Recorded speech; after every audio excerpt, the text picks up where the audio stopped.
Cool. Am I pinned? Yes, and Cool. I am now recording everyone. So just so you know. Sweet.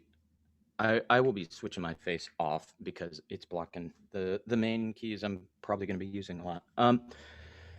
First of all, let's go over just setting up a channel for playback of a sample. It's pretty simple. I'm going to start with track 5, just so I'm not blocking the screen all the time while I'm showing you. So first thing you're going to want to do is go to your source, and I'm double clicking source there in order to get to this menu. And I'm going to select flex. That's the type of machine that gives you the record buffers. And there are 8 record buffers. Each one corresponds to a track. But I do like to point out they're distinctly different than your actual playback track. So you can record using a whole separate layer of sequencing. And I'll kind of explain that as I go along further. But for the purposes here, I'm actually going to want to record, or I'm going to want to play back my recording on track 5. So I'm going to go to R5, which is recording buffer 5. We'll click that, and now it's assigned. You'll see it says recording 5 there now. And that's really all there is in order to set it up to be able to play back a record buffer. As I said, it's pretty simple. A lot of times what I'll do is I'll have that with some effects, and then I'll chain it with some neighbor effects on track 6. But right now, let's start out with just the sample playback. Now, in order to play that back, we need to record something, and I can set up how I want that recorded in the record setup 1 menu. So I'm going to do function record 1, and now we have recording 5 setup 1 that shows up here. And I'm going to go through all these parameters for you real quick.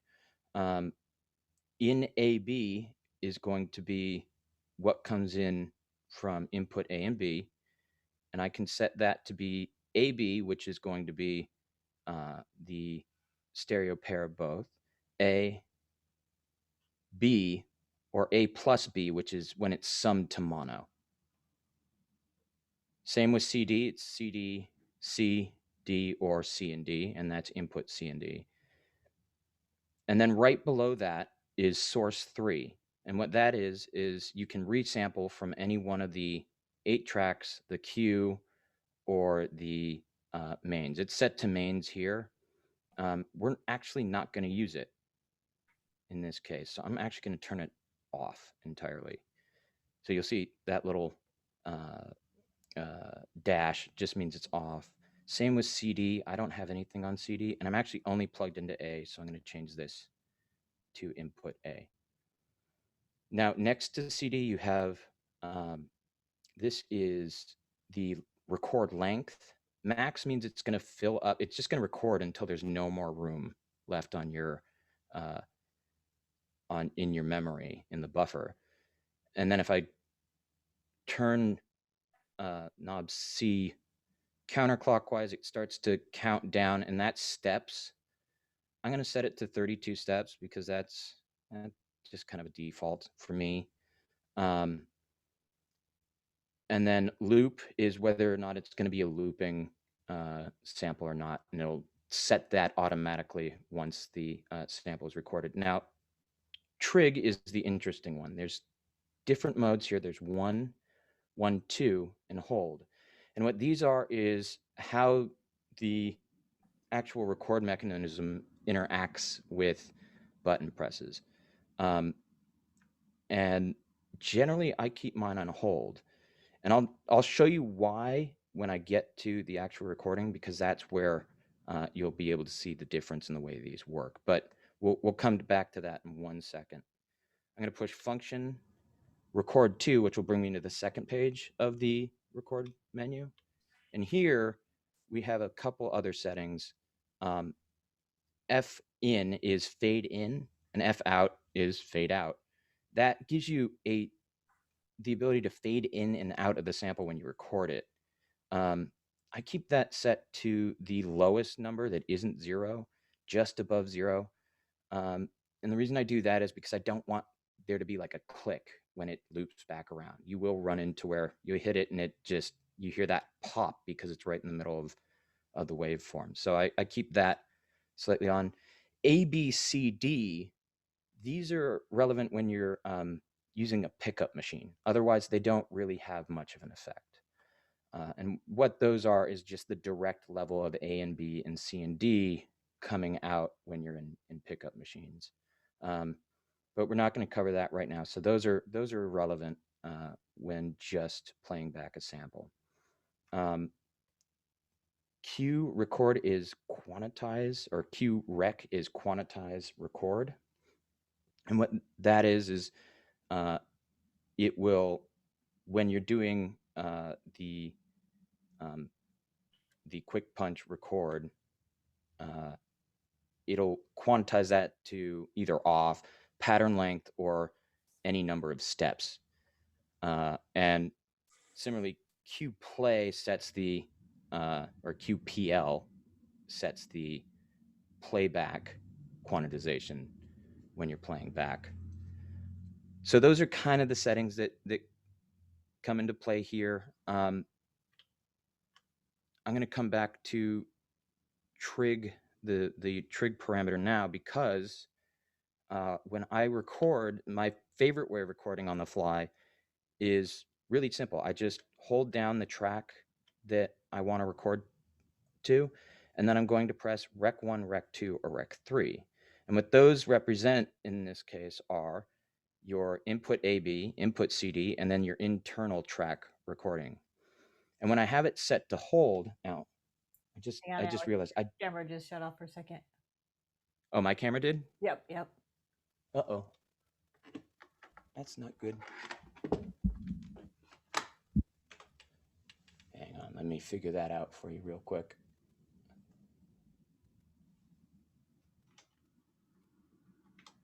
So I'll ask them some questions while you're saying that. So, for example, Brian, I know you said you were sending. Have you tried this yet, or Lauren, have either one of you tried recording into your Octatrack yet? Yes.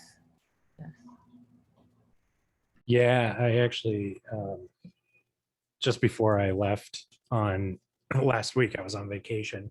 Just before I left, I ended up just unpatching everything and sampling. Like, I just focused on the BIA, so the mutant hats, various things like that, and just getting one hit or like single hits sampled into the Octatrack, and then just took that on. So I had like my own samples from the modular baked in to the memory, needing to save it and everything, of course. Yeah.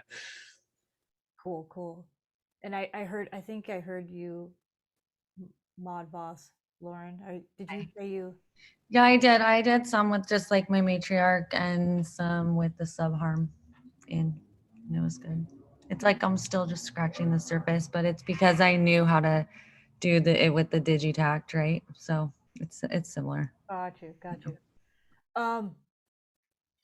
Maybe too, Alex, while you're kind of setting up your camera, so I'll just talk a little bit about the digitact, just to give you for those of you who not.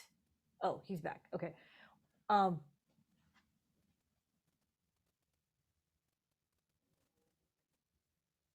Sorry, I think I knocked it around a little bit. Let's get it back center. There we go. That's good. There you go. All right. Maybe just tell them really quick, Alex, before you jump back in, so there's 8 tracks. There's also the MIDI tracks, but just really quick, the difference between, there's a static track and a flex track. There's different types of, even not to be confusing, but there's the different types of tracks, and just explain why you choose the flex track or a static track. Yeah. Or just the difference between the two. The basics of it are if you're familiar with like older MPCs or stuff like that, or even like software samplers like Contact, really the way to think of it is the static tracks are more like direct from disk, while the flex tracks are loaded up into memory. And so generally you get a little less functionality out of the static track, but if you have a really long sample, you can put it in there and it's not going to take up all the memory in your machine. And with flex tracks, you are limited by what memory the Octatrack has. So while you get some flexibility as far as editing goes with that, it is there's a hard limit on how much you can load in there. And that is shared by your record buffers too. So if you're doing a lot of stuff where you're recording live, minimizing how much you have in those flex tracks is good, and trying to rely on the static ones for built-in sounds or preloaded samples, I guess, is probably the way to go. And similarly, if you're using it as like a backing track and that's it, then you know, it doesn't really make a difference which one you're using. So that's kind of the basics of it. I can also cover that a little bit a little later as to how that functions. Okay. How that editing function goes. But it does sound like a lot of you have kind of dug in on how sampling works with the Octatrack. Are you mainly using the grid type of sampling, or would you guys do you not know the difference yet? Yeah, I guess I don't know. Maybe explain that. Yeah. Cool. Yeah. So yeah, continue So on here, because that way they'll, yeah. yeah. So first of all, I'll get a little sound going in. I've got one of these little Soma ether. So I'm just gonna turn it on, and it's gonna give us weird noise.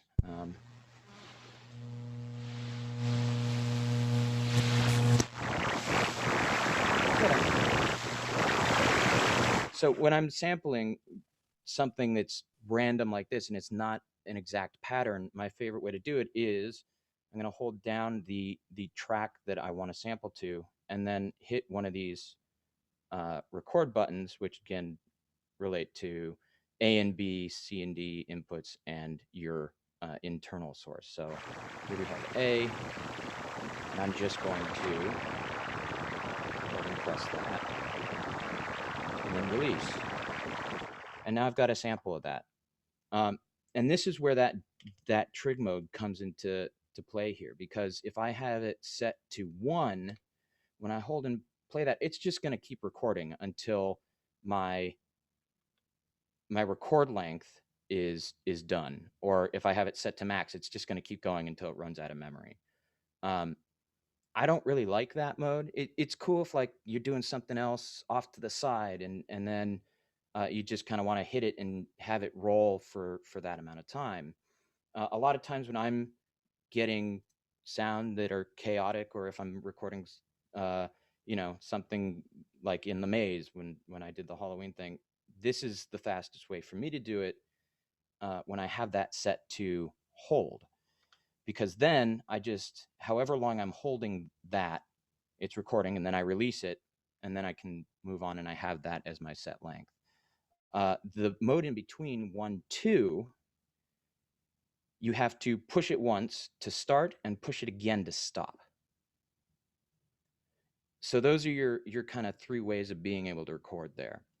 Again, I'm going to set it back to hold because that's just kind of my go-to. But now that I have that in my buffer, I should just be able to play it back. So yeah, you can hear it playing back there. And I'm just hitting trig 13 to trigger it, fast trigger what's assigned to that track. But I could sequence it as well. That's easy enough.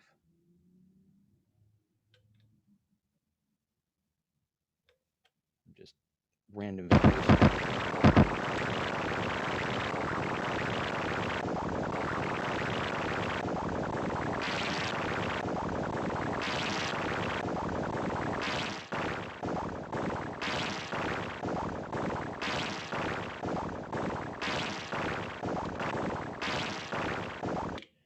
So it's kind of a fast and easy way to get something in there quickly.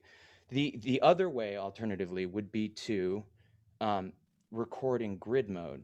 And what that is when I'm in one of those menus, so now I'm in the record 5 setup menu, and I push the record button, it puts me into grid mode for that. And you'll notice if I click no, suddenly I have my trigs for the sequence there. And then when I push record again, it goes blank. And that's because now it's a totally separate sequence. So I can put in, you know, any number of places that I want it to record when that sequence is running. So now if I were to turn this on and try to get a little noise going through,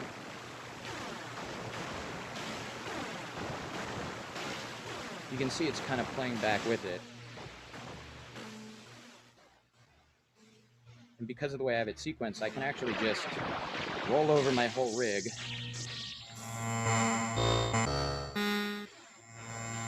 and it's processing it as I go.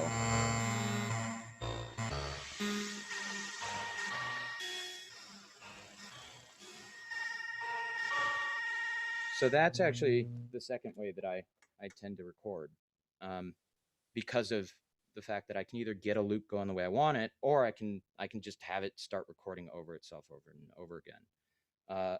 It's also good if you want like a really precise start point. So let's say you have like your whole rig MIDI synced to your Octatrack and all that's going all at once.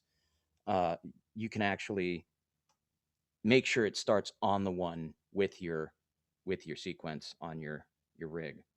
And another good thing to know about that too, if I push function and trigger it, you'll see it lights yellow. That means it's a one-shot record. So as I'm recording, it's going to record. And now you see it's blinking.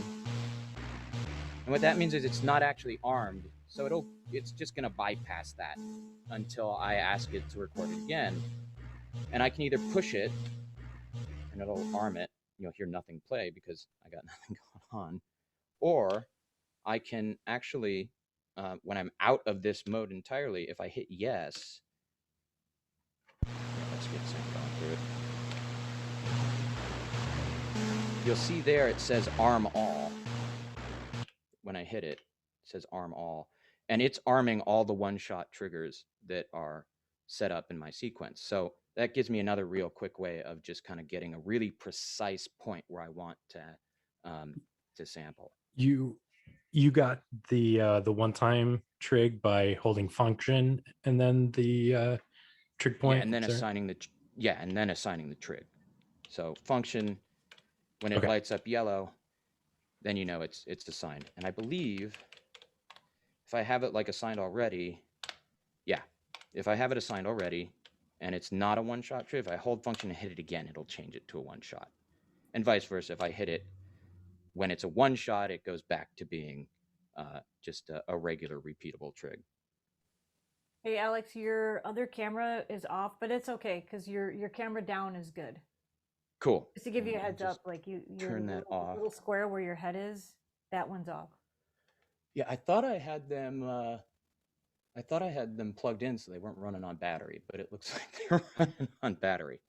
But luckily I have an extra battery for the overhead, so it's all good there. Yeah. So jump back to the overhead one. There you go. There we go. Can you see it now? Yep. Cool. Sorry about that. So that's kind of the basics of how I'm sampling into the Octatrack and being able to manipulate it from there. Again, it is assigned to a record buffer, which gives me, because it's like in the flex menu, I can actually assign it to any track, which can be interesting when you use it on multiple tracks. So I'm going to go into track 6. I'm going to assign it there too. We're going to do recording 5 again. We're going to do it again on 7.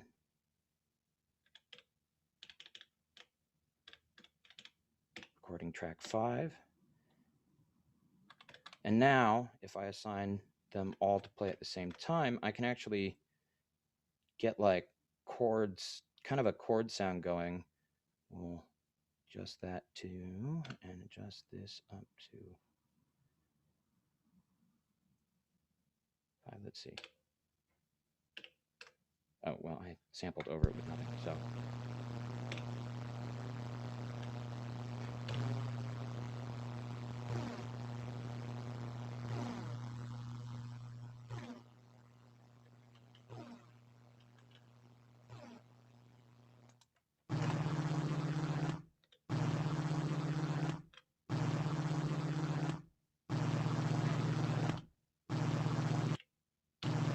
So yeah, now I have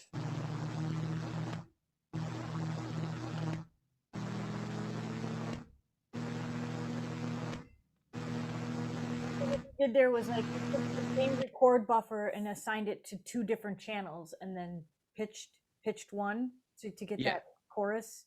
That's yeah.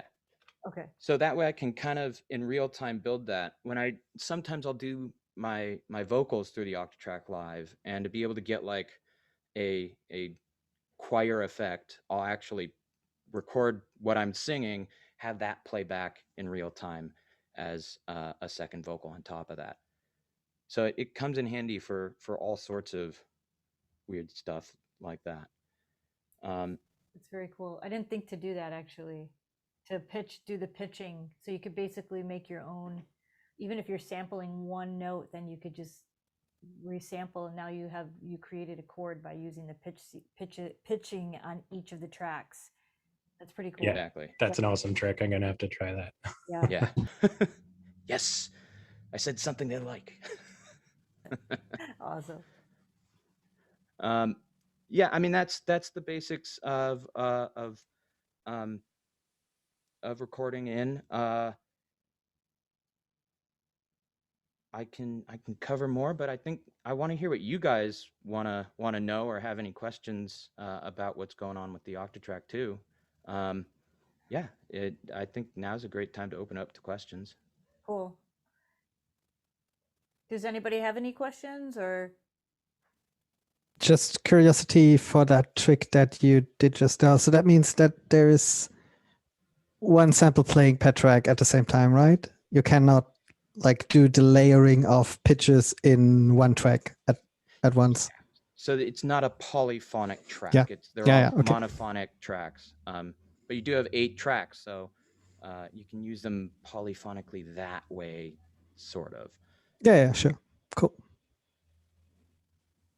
I mean, I just would love to see how you like thrash it on the effects. I mean, and how those are different really than the Digitact. Because I mean, like I've had a lot of fun with like the LFO and just getting crazy delays on the Digitact, but I haven't really broke the surface because I feel like I've been digesting a lot of other just more workflow things with it. So I would just love that. That's me.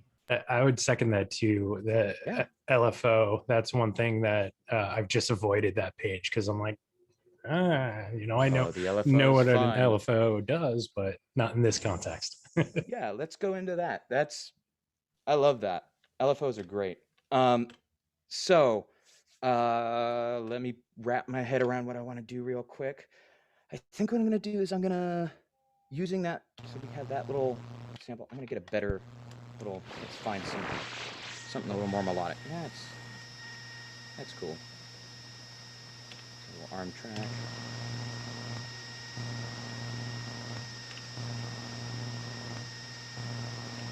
Should go.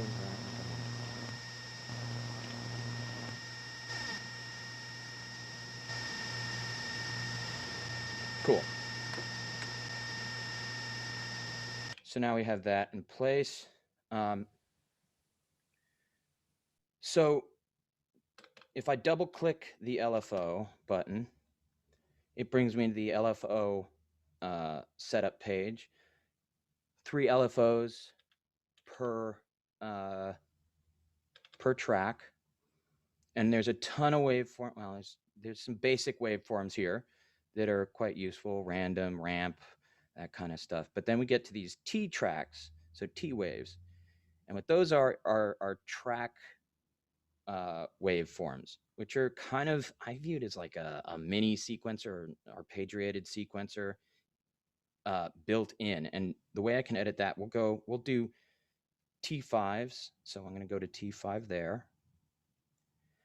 And then I'm going to push down, and that'll, well, I want to do it on LFO1. Let's keep it there. T5. There we go. I'm going to go down to design. And design lets me create my own waveform, so to speak. So you'll notice now I got a bunch of red lights down on the bottom, even if I'm not in record mode. And those are the different steps in this design. So we'll just play it back really fast. Well, let's assign it first. I know I'm all over the place now. We are on source pitch, which is what I'm going to want to adjust. I'm going to set it to trig, which means it's going to start each time I actually activate the sample, as opposed to just playing free. Multiple of 2 and then 32. That should keep us in a decent range. And then we'll turn up depth to like halfway. Cool. So now back to design. So these are the steps in my LFO designer. And if I hold one down and then turn any one of these knobs, you'll see it adjusts the height. So I can adjust that. Now I turned level, which means every knob after that will actually work to adjust the step after that as well. So you can see I'm turning knob A now, and it's adjusting the step after that, and then the step after that, and step after that, so forth. I can also hold down a bunch of steps all together, turn a knob, and then it's going to adjust all those at once. So I'm going to hit, I'm going to clear those out real quick. Because what I want to do is actually create like a melody using this. So let's just play it back. You hear it? So we'll take step 2. I'm going to bring that up.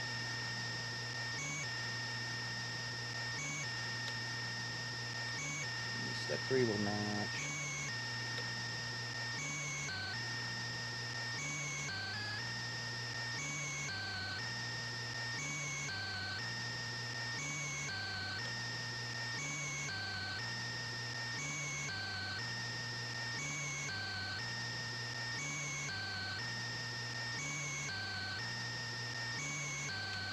It's actually moving slow enough that I'm not getting all the way through it. So I'm going to go back up to LFO1. We'll make that 4.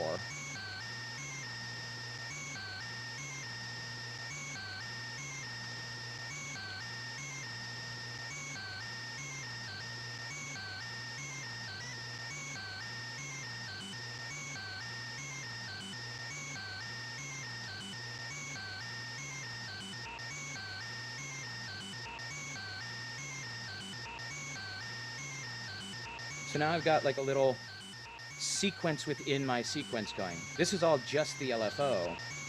So if you go back out and we look at, I'm just hitting that trig once and it's playing back. If I hit it again, I'll repeat, take that out.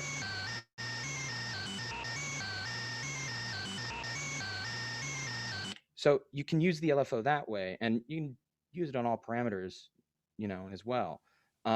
Another fun thing with it, though, is if I hold it down and push the tap tempo, it'll change it from stepping hard like that to actually sliding into it. So now, you're here at the end, got like a nice little funky slew going.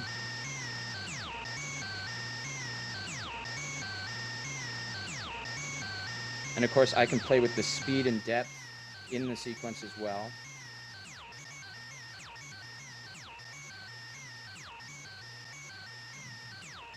bring that back down to 32.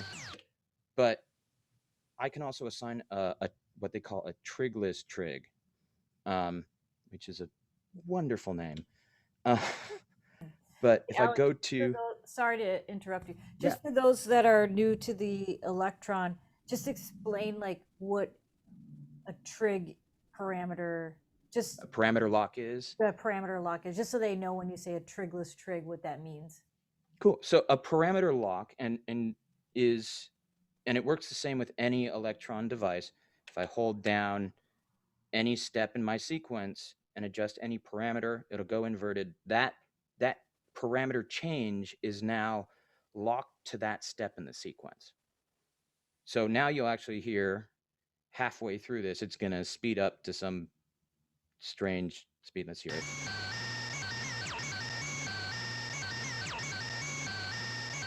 Guys, you can do that with all the effects, filters, everything.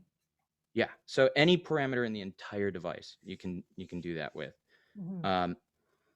So that's kind of what makes the Elektron sequencer so unique and powerful.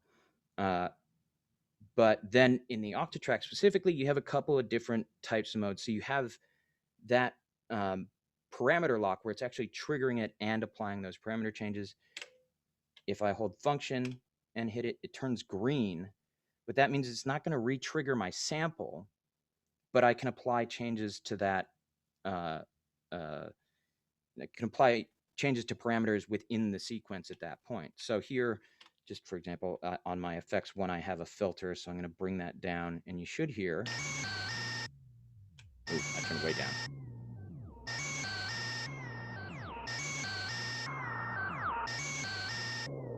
So you can hear that parameter change happening there too. And I'm going to actually use this rather than using it with my filter. I'm going to use it on my LFO. Let's go slower.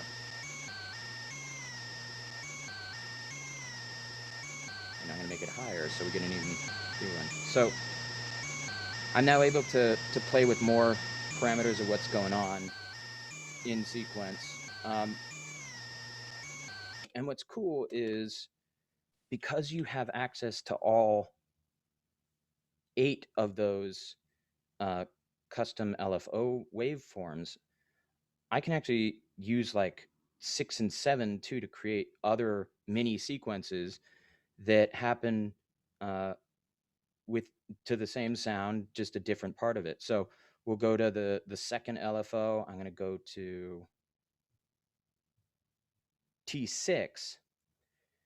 And now if I go down, well, I'm still on track 5, so it's still the same design. But if I push track 6, I get another blank one.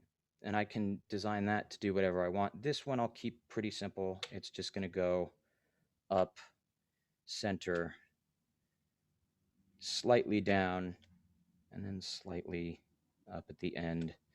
And now, if I go back to my track 5 LFO2, I have that one assigned already there, T6. So I can use it now on my LFO2. We'll do something a little more fun. We'll just do we'll do width, which is the low pass filter on it. And that should now, if I bring up the depth, we'll make that faster. Should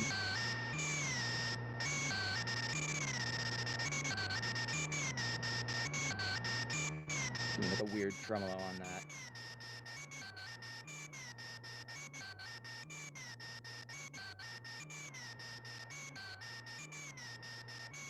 So that's kind of the basic idea with the LFO, and my favorite feature, the design LFO. You said too that you wanted to hear something about, or you wanted me to show you how we can do some more heavy mangling of sound, I guess. Yeah, just like thrash it, just like make it. I like making stuff like unrecognizable, just like how far can you break it essentially? Like, Cool. I love that idea. That is, yes, let's do that. I'm going to choose a preloaded sample that is a bit more boring. Let's say boring. No, that's not boring. And loud. It's fine. I got a bunch in here somewhere.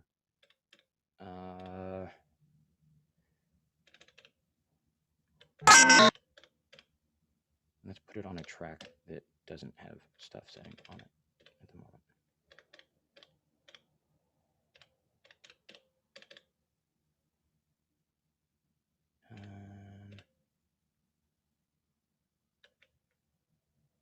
Yeah, I actually like this one. So we'll put that there. And I gotta go somewhere in the middle of it.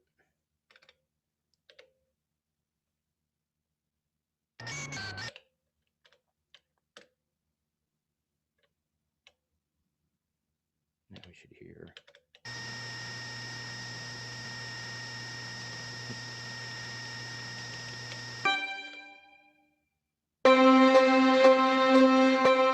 So just strings. It's just strings at the moment, but we're gonna mangle it. So bring that down a little bit. So one fun thing I can do is I'm gonna play with the retrig time and retrig amount. I'm gonna turn retrig all the way up to infinity. And now I'm gonna cover two things at once here. I'm gonna cover the way our crossfader works as well, because I can assign just the way I assign a parameter lock, like I showed you before. I can assign anything to either side of my fader. So I'm going to hold down B. I'm going to assign my retrig time to be all the way down. And now when I play it back and slide this across, I'll get this cool, like speeding up retrig feel to it.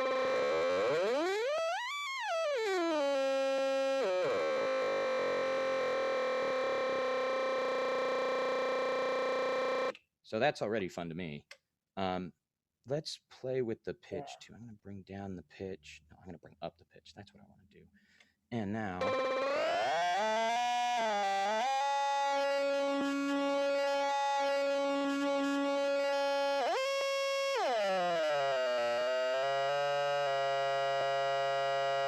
So already I'm getting kind of cool, weird, mangly stuff going on with that.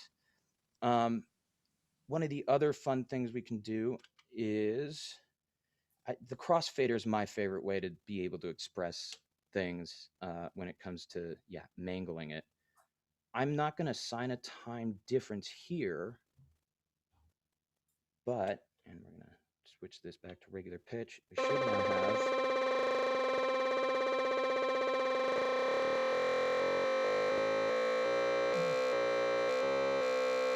So now if I assign start time, I've got to actually turn off that for this sample. Let's see. So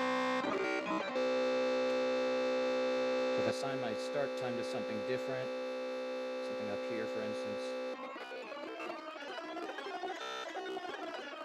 I can actually scan through my waveform as I'm adjusting this. Now, it's a bit hard to hear with this sample because it is so consistently straightforward, but maybe this one will serve us better. This is actually like a weird or a distorted drum sample to begin with. I'll let you hear it. Just that.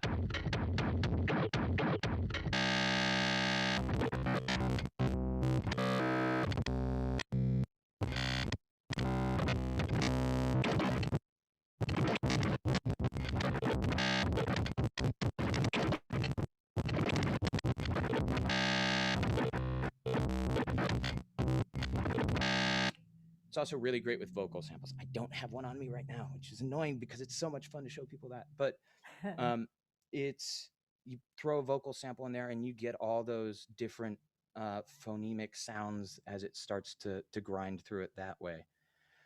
So that's one of my favorite ways to mangle sounds. I also love playing with some of the different effects. I'm going to assign on effects 1 here.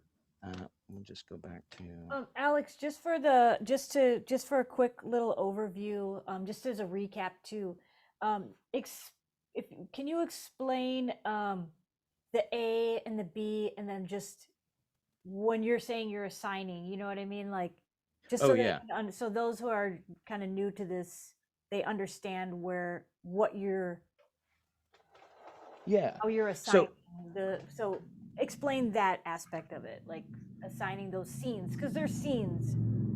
Yeah. So Right. it Yeah, is, they're called you'll scenes. notice when I hold down either A or B, you'll see it light up down here. I've got green and red. Red represents what scene I have selected. Green represents what scenes are available, or I have something assigned in. And what all that means is if I have 9 selected here, you can see it's adjusting the pitch and start parameters on side B. Again, that's just like a parameter lock where any value that I have set when I'm holding this down, any value I change to when I'm holding down B, that's what, when I have the fader all the way over to B, that's the actual value of that parameter on that side. And it's going to scale between either what it has on side A or what's assigned to side A. Now, if I hit 10, you'll see it changes to red there. Now I have nothing set up on 10, but this is a totally separate scene. I can assign whatever I want on this as well. So let's say I want, on 9, I had my pitch going up. I'll put the pitch down on 10. And now you hear it go down on 10 there.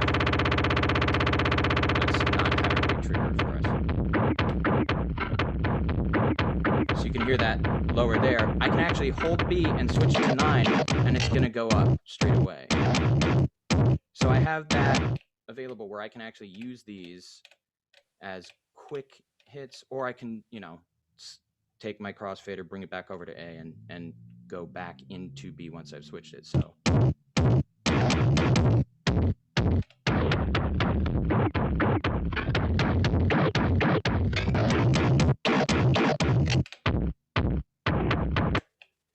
So that's kind of the idea behind that. Was I going through that a little fast? You guys understand what I was getting with that one?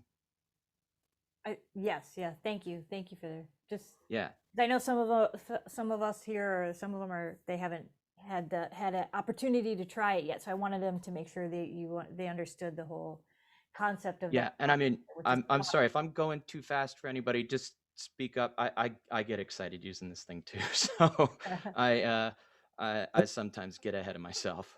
Plus, there's just so much, it's like, oh yeah, so no, you're doing fantastic. Thank you. Well, Yeah, guys, if you have questions, we either jump in, or if you want to raise your hand, if you feel like instructing, I'll make sure you guys get called on as well. A quick question then. So you can basically assign anything to that A and B and then switch back and forth between the two? Any exactly. audio source? Yeah, I mean, it's exactly same idea as a parameter lock. It works exactly the same way. It's just assigned to either the right or left side of the crossfader as opposed to a step in the sequence. It's almost like setting up a scene, and you have multiple scenes of scene, I guess, but yeah, many different things can be changed and then faded into, and that's actually the one of the things as using the Octatrack as like a master sort of mixer and send. I love using that crossfader, even just on like the simple comb filter, and then I change the pitch of that filter, and so as I slide up, just this gradual like pitch shifting in the background. It's just, yeah, it's awesome. Yeah, again, it's my go-to whenever I'm doing anything that I'm trying to make expressive in the Octatrack. It's in that. Sorry, just one more question before you move on. So A and B are 2 scenes, and you crossfade between them. It doesn't crossfade along the how to say this, the timeline of scenes. So if you have 10 and 1 assigned and 9 is also seen, that will not be like almost to the right but not fully to the right, right? So it will just if I'm understanding correctly, no, it's not gonna scan through a set of scenes. Like Yeah. it's not like it's Okay. scanning from 1 to 16 at any Yeah, given okay. point. It is you can assign 10. I mean, I can assign 9 to Yeah, the no, side I of thought if you A, assign but 10 and 9 is a scene, then 9 would be like, right is Yeah. 10 and then it's Like the, 9 and then it goes to yeah, like 1 like that. the mutable instruments frames. Yeah, I spell was that I out. was Yeah. about to suggest that, but I didn't know if you know it. So yeah, exactly. Yeah. That I have interest in that precisely because it works differently than this. Yeah, that's a wonderful module, and yes, it doesn't work that way in this, but you still get quite a bit of control over that, the fine grain between things. Yeah, I've totally. I used just it wanted to have a too. feel. Hmm. Yeah, and I've used it too where I have something that's like very slightly out of pitch, and I need it to match pitch, and I'll assign like 1 step off up on B, and then find in between 0 and 1 exactly where I want that pitch to be, then resample that and get control of things that way sometimes. So it comes in handy for a bunch of different uses. 1 second here. So yeah, it's Crossfader is definitely one of the strengths of the Octatrack. While we're going through stuff that is ways of mangling sound, there's one thing that a lot of people don't know when they're first getting into the Octatrack, and I'll show you it right now because it's really cool. It's called delay control, but it really is kind of controlled glitching. So what I'll do here is I'm going to go to my second effects slot. I'm going to go and assign delay. And those, everything below lo-fi in your effects is going to be only available on FX2. And I mean, I could go into effects for a whole hour in and of itself, but we'll cover just this at the moment. There are 2 settings in the setup settings here that I'm going to adjust to get this working the way I want it to. The first is going to be lock, and I'm going to set that to on, and I'll explain that in a second.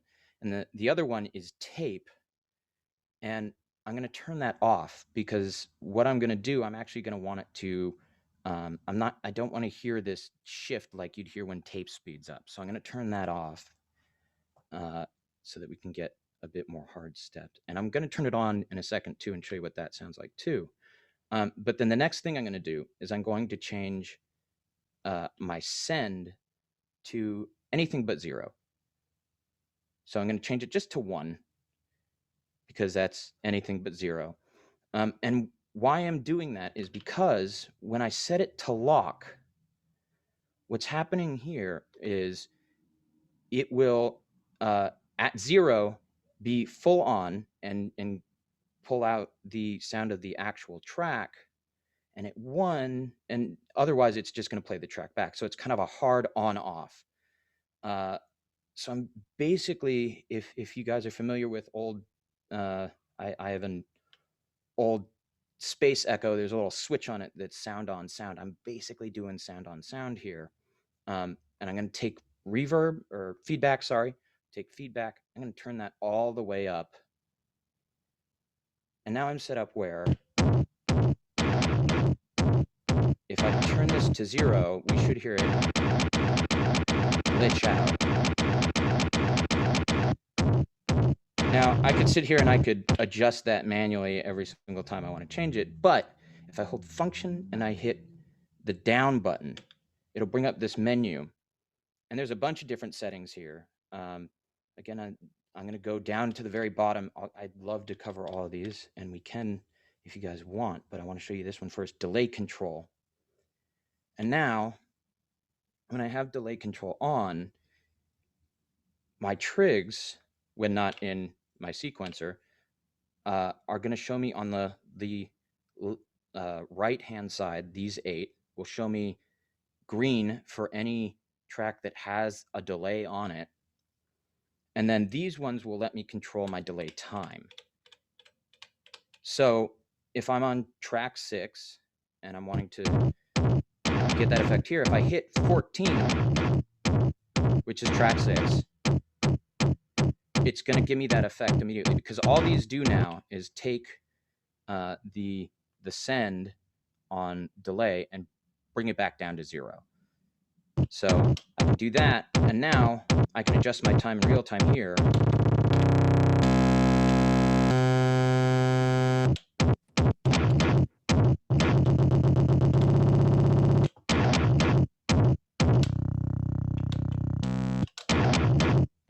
And I can get all sorts of weird glitchiness and perform that live. It's also really cool when you have tape on, because then it will actually speed up with it. So here, I'll show you what that sounds like.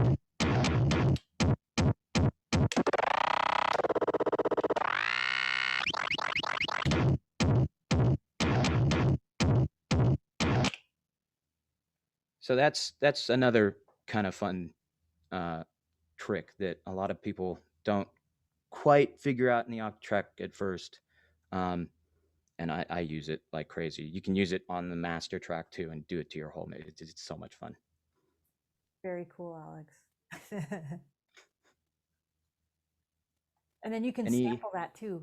And then, oh, maybe show just really quick. So after you recorded, just to how to save your sample, like in your record buffer, just really quick. Yeah. So we still have our record buffer 5 that has our recording in it. We'll just switch back to that. Right there are my LFOs. We'll turn those off. So I just have that sample. To save it, you have to go into the audio editor. And when I have recording 5 assigned to this track, if I'm on it, I can just hit AED, which is Audio Edit Designer. I'm go in there, and this is recording 5. This is what it looks like. You'll see underneath encoders D, E, and F. There's zoom, scroll, and zoom left, right. These let me kind of zoom in on my waveform, scroll around on it, zoom in on it that way. So I can trim it and get it where I want to. And then when I have that done, I'm going to hit FX2, which if you look at the bottom of the screen here, you have your menu names for the audio editor. It's trim, slice, edit, attribute, and file. I'll go to file, and here, this is in the flex menu, or when you're using a recorder. I'm going to show you in a second too what it looks like on the static. But if you're recording, or if you're saving one of the things you've recorded live, it's always going to be a flex buffer. So you're going to have all these options. You can do a few different things. Save sample as copy is kind of the way to save it, but not assign it to something. And you can assign it in person later. We'll do that. I'll go save. It'll give me this name that's date and I guess time. I don't know what it means. It's useless to me. I'm going to clear it out. Function play clears it out. And then if I hold function, I mean, you could go and scroll through and assign the individual letters of the name you want. But if you hold function, you get this neat little box here so you can quickly go through, and we'll just call this test underscore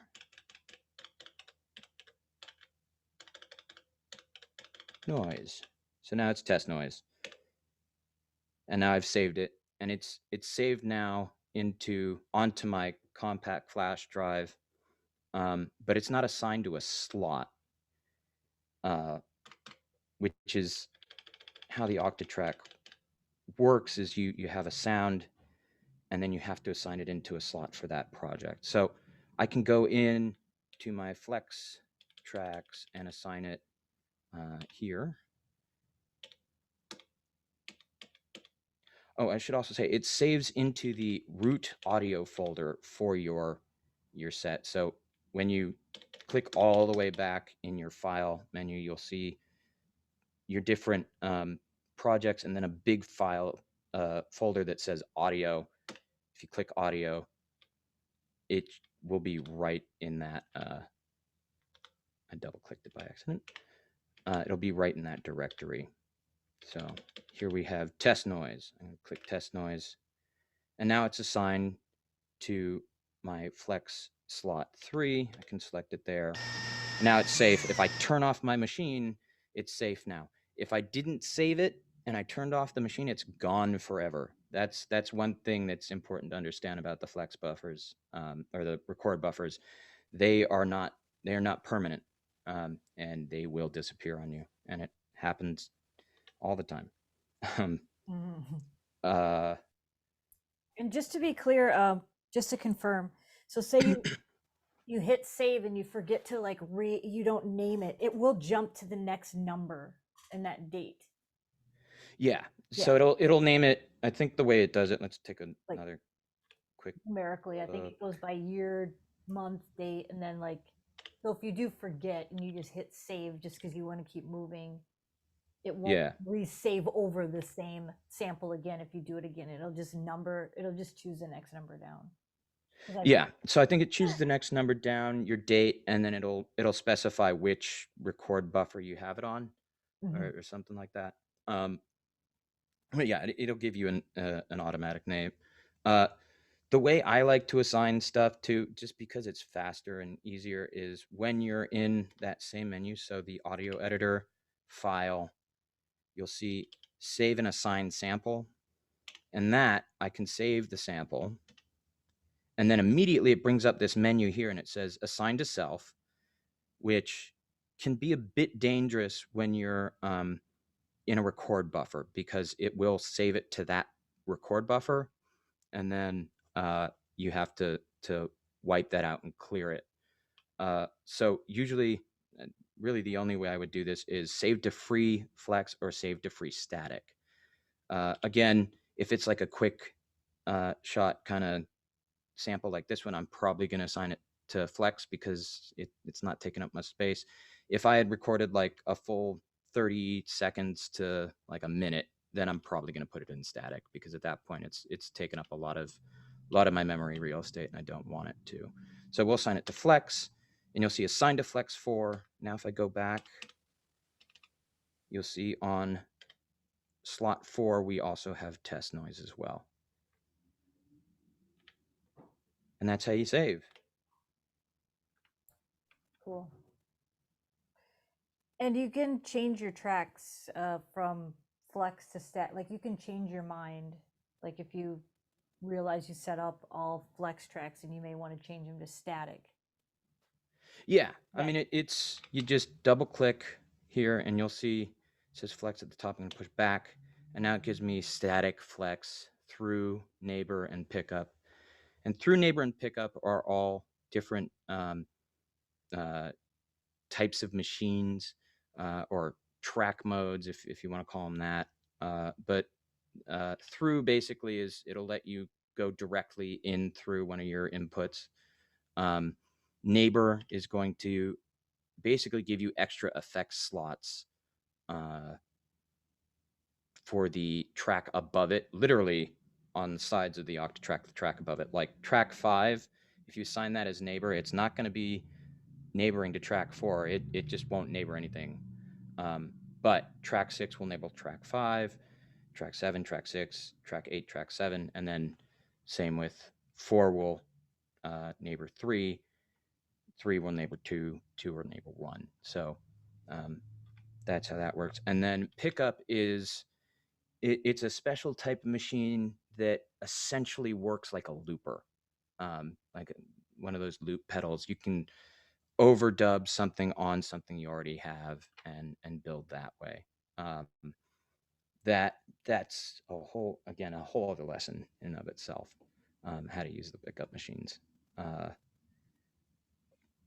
I've seen people kind of live perform with their modular in the Octatrack, and it seems like maybe they're doing something similar, where they're like using the pickup to play out a sequence, and then they're modifying their modular while that sequence is playing, and then when they're ready, they re-record or something. Is that probably how they're doing that? I think I've seen some people do it that way. I do it that way, but I don't use pickups. Oh, you don't? No, but I use it the way Alex was showing how to set up the source track. So like for on my track 7, that's set up as a flex track, and then I have it set to record on the recording buffer 7 just to keep it consistent. And then the way Alex explained earlier, how you go to the record and choose your source of what you're recording. I opt to record the main because I want to record the entire mix, like everything that's coming through. So then after I set that up to record, then I have 2 scenes on my Octatrack. A mutes, like, because again, that's where you can hold down the scene and you can lock all the conditions. So one scene mutes everything except for that track that I recorded on, track 7. And then when I push the fader over, it plays, everything else is muted except for track 7. If I push it to B, for example, and then on track A, track 7 is muted, so it's not playing over itself, but it's recording. So then I push the fader over, and now you're hearing everything that I recorded. And then I go in, I change my modular, or I change something, and then I push the fader back over and it mixes back into itself.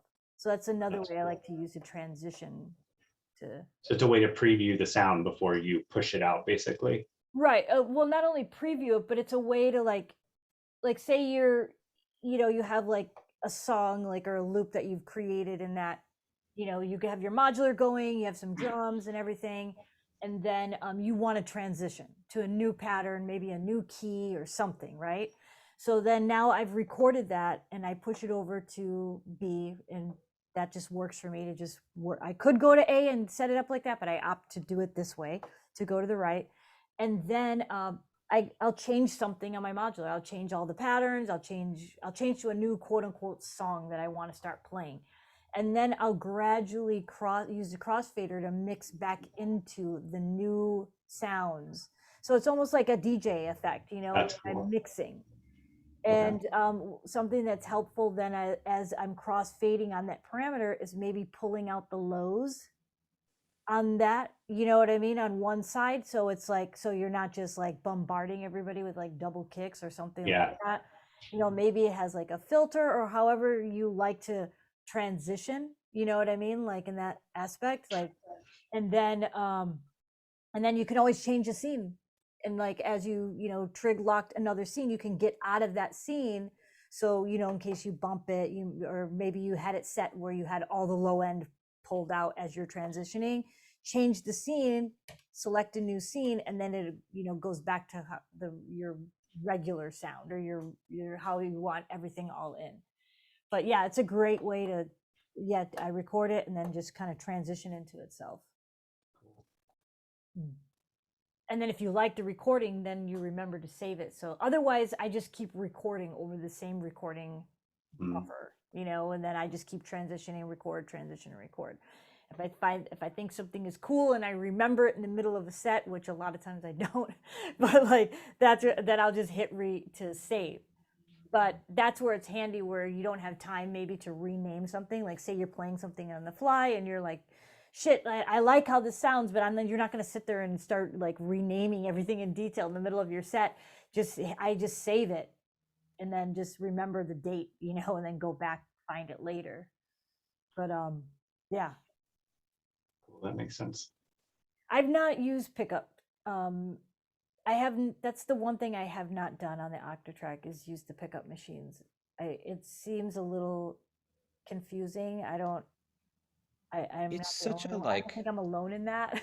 Like, the uses Alex. that I find for it are so limited too. Like it really, the sampling it normally, sampling it the ways I showed before seem to work a lot more accurately. And one of the thing about the pickup machine is that it's when you get the loop point, it'll generally shift your tempo with it. So it's meant more for like when you're working with a live band or something like that. When I've used it is I've done some project in galleries where it's me and I'm recording somebody who's creating music on the fly or sampling back some sort of sound sculpture that they've put together. And so I'm at the mercy of their sense of tempo, and that's where a pickup machine might come in handy. But when it comes to modulars, I mean, they want to keep their own time. You could find yourself in a mess pretty quick too there. Yeah, and then with recording the other way, I like, because then I have it set, instead of the hold option, I have it set the trig, I think it's trig. Let me look. Trig Or 1. 1-2. Trig 1. So then that way, and I have it 32. So then that way when I wait, like as it cycles through the 4 bars, you know, I can see you see your little lights on your Octatrack as it goes to each bar, and I hit record 3, you know, you'll see it waits until it comes back around to that first bar. So that way I know I'm grabbing a proper loop, so it's not all like wonky, you know, so when I'm cross-fading into it, it's not like shoes in the dryer, like a bad DJ mix sort of sound. I know I'm recording exactly 32 2 bars starting on the 1, and you'll see the little plus, and then when I see it turn off, it means that, you know, I grabbed the full loop, the F will turn to a plus, then it goes back to little square, and then now I know, okay, it's okay, like I got the recording. I can now crossfade or do whatever I want with it in that slot. And that reminds me, the one thing I kind of glossed over and forgot to come back to is in the second recording, there's the quantized record function, and that's how you can make sure when you're doing it that way, like Shonda was just saying, that's how you know to get it back on the 1. So if I set it to pattern length, P length is pattern length, whenever my pattern's done and comes back to the 1, it means that's when it'll start recording, as opposed to just the second I hit it. So that's forgot to mention about that. Yeah, that's like the key thing too to it. Cool, thanks. That's super helpful. Yeah, I've seen people use it with modular and use it very effectively, but I didn't understand at all how they were doing that. That's really helpful. Yeah, that seems like actually what you described of doing that crossfading and like live looping is the next thing I want to start. That is kind of the direction I want to take, but definitely seems like a good thing to have for a small system too, because it gives you that opportunity to like patch a little part up, you know, record and fade into that, and then while that's playing, you're tweaking your small system to generate a new sound, a new pattern or something like that, fade back into that. And yeah, it's just kind of a way to transition on a limited real estate. Yeah.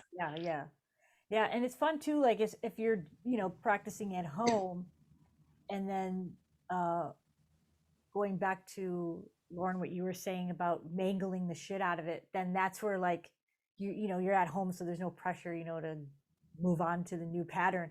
Like that's where you utilize your scenes and just keep crossing back and forth into some like crazy shit, and you have like maybe the filter closed or the pitch bends, like how Alex was showing, like pitch it up and pitch it down on a different scene, and then record it again on another channel. So now you've just taken that recording, mangled the shit out of it, and you're recording it over it again, a new recording of whatever it is that you're doing, like you're mangling, however you have your scenes locked to change as you're crossing back and forth. So yeah, it's a pretty powerful. That's why I said earlier, it's like drinking from a water, like from a fire hose. You have to, for me, like I had to choose things that I wanted to conquer, and then once I learned that, then learn something else, like added one more thing to it and keep adding more stuff to it. Yeah, I mean, that's key to how you have to learn the Octatrack is in those steps. And I'm always trying to come up with a project that will challenge me on a new section of what the Octatrack can do. and that seems to have been my way of giving myself those opportunities as well. Mm-hmm. Nice. Yeah, we didn't even touch on MIDI, you know, what you can do with MIDI, you know, sequencing, using the MIDI channels to sequence and change parameters and do the same stuff. How is everybody doing? I know, like, Alex, you're in it. And I'm cool with time. I'm down. I want to be, you know, respectful of your time. I'm so grateful that you're here and giving us this. Yeah, all I this mean, knowledge. I'm happy to be here as long as people are interested still. I'm happy to be here. Cool. And I think we're like, so we're about an hour and a half in, you guys. I just want to check in with everyone. And I think at this point, as I said, like when we did our stage 1 thing, like now, like if you have questions, you know, please get your questions in about the Octatrack. If you want to bounce, feel free to bounce. And if you want to stay, like, that's great, you know, but no pressure, you know what I mean? Like no pressure to feel like you have to sit here all Sunday or whatever if you have other plans. But yeah, I have some questions for you, but yeah, I just kind of wanted to let you guys, you know like, yeah, how is everybody doing there? I just want to say I'm gonna head out. This has been awesome. I'm so bad at leaving a Zoom. I like say goodbye in the chat, but I just feel so rude not to actually say goodbye. um, but this has been awesome, Alex. I said it in the chat, but I came here today not knowing anything about the Octatrack, and I feel like I like got some good little starting points to understand. Awesome. So really appreciate it. Yeah, well, I'm happy we got you some places to grab hold of. Yeah, and I do a lot of field recordings, so just Awesome. and anything that brings in samples, I'm like, ooh, what can I do? And I love What Modvos. recorder do you use? I have a Zoom H5. Awesome. Cool. Yeah, I'm still learning it. So, but yeah, I've been doing a lot on the traveling and stuff too. It's been great gathering. So I'm amassing samples right now. So I got to find some ways to do something. I have a black box, but Which is very Cool. cool. I mean, that's a great Yeah. little sampler too. yeah, I like it for portability. I've been enjoying doing stuff out in the wild. But I really wanted to see, yeah. So you piqued my interest. So thank you. Awesome. Thank you. Yeah, and it was good to see everybody, and I'll see some of y'all next week, and then Modvos, I'll see you around, and maybe at Voltage Amplifier at the beginning of the month. So Sounds good. okay, Traversy, I'll hit you up later. Cool. Okay. All right. Bye, guys. So I mean, I'm ready to keep going. Well, does anybody have any questions right now?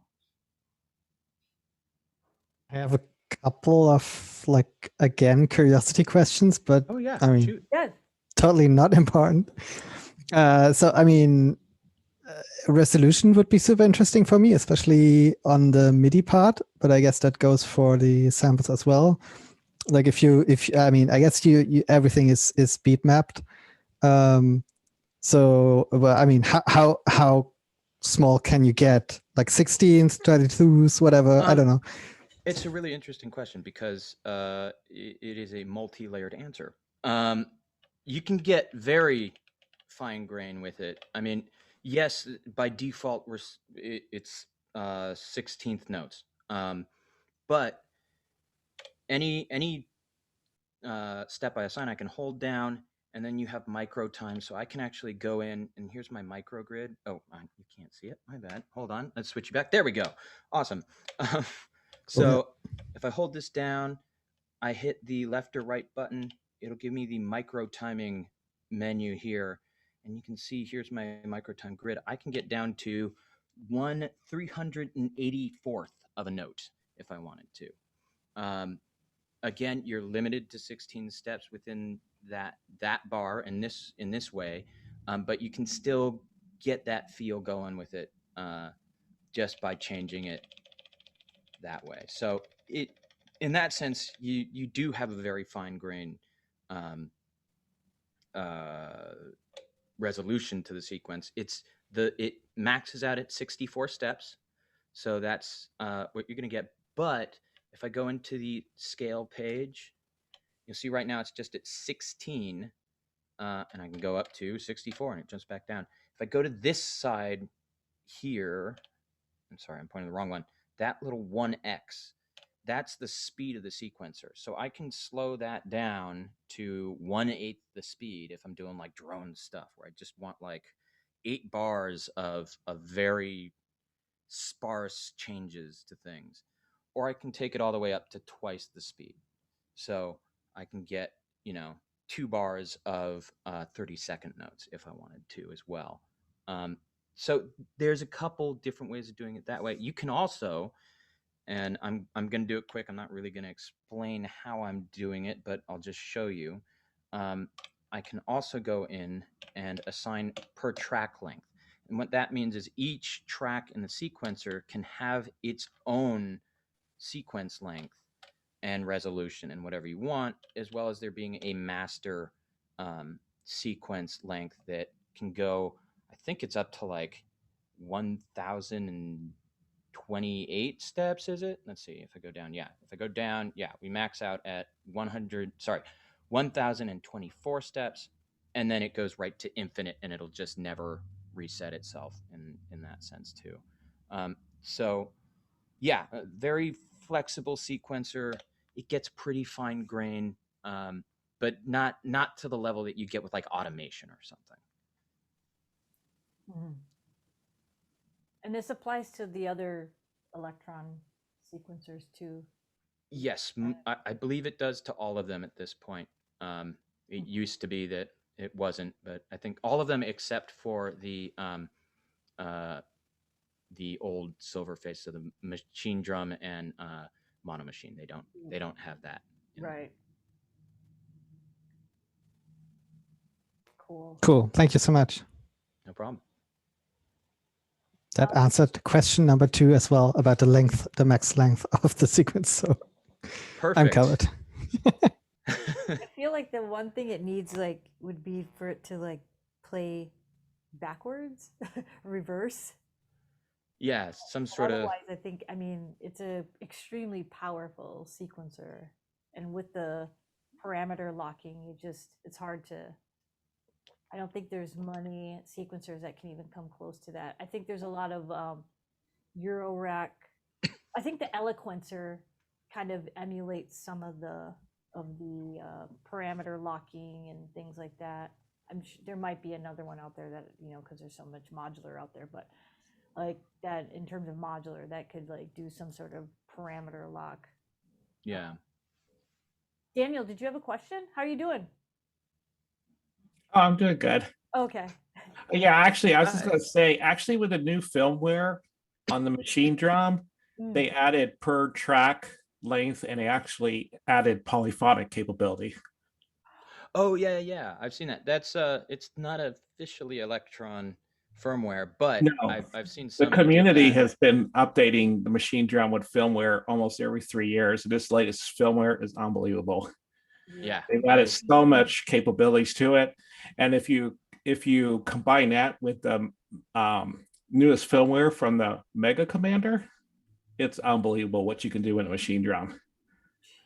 All right, it's literally taken a MachineDrum to be the best machine. I mean, to the best drum machine on the market right now.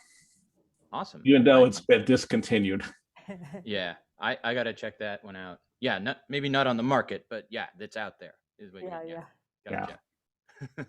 Yeah, I haven't added it to my MachineDrum yet. Yeah, it's very stable. It's very stable firmware, very few bugs. Yeah, you should check it out. It's the 0.4 firmware update. Cool. Nice. All right, I think there's some MIDI. MIDI questions. Brian, I know you had some MIDI questions, right? Yeah. Well, you go ahead. Alex, are you set up to demo MIDI? I can do it a little bit. Okay. I'll just let me. Well, here's my whole rig. Yeah. I'm gonna zoom out a little bit, and you're gonna see some of the way I got stuff set up. Oh, geez. Wait. So the heats here are feeding back into each other, and creating sound that way here. Oh my God.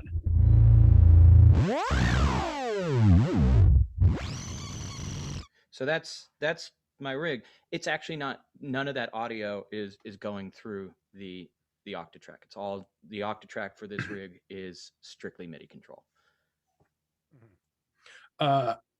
Cool.